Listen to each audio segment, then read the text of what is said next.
বিধানসভার বিশেষ অধিবেশন ডাকার কয়েক ঘন্টার মধ্যে সুর নরম রাজভবনের জেতার এক মাস পর তৃণমূলের দুই বিধায়ক সায়ন্তিকা রেয়াতদের শপথের অনুমতি দিয়েছেন রাজ্যপাল সিভি আনন্দ বোস।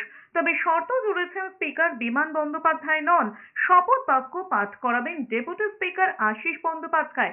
সেক্ষেত্রে ডেপুটি স্পিকার না থাকলে কি হবে তা অবশ্য স্পষ্ট করেনি রাজভবন।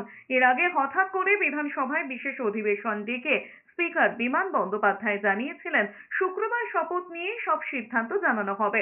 স্পিকার বিমান বন্দ্যোপাধ্যায় নাম না করে রাজ্যপালকে কার্যত হুঁশিয়ারি দিয়ে বলেছেন, কেউ যদি ভাবেন তারা অসহায় তাহলে ভুল ভাবছেন। বিধানসভা রাজ্যপালের উপর নির্ভর করে না। কালকে আমরা 12টার সময় বিএ কমিটি মিটিং করবো, তাতে সিদ্ধান্ত হয়। আগামী 5ই জুলাই দুপুর 2টোর সময় আমাদের পশ্চিমবঙ্গ বিধানসভা বসবে এবং সেদিন এই গুরুত্বপূর্ণ বিষয়টা নিয়ে আমরা আলোচনা করব, এই মোশনটা নিয়ে ডিসকাশন হবে।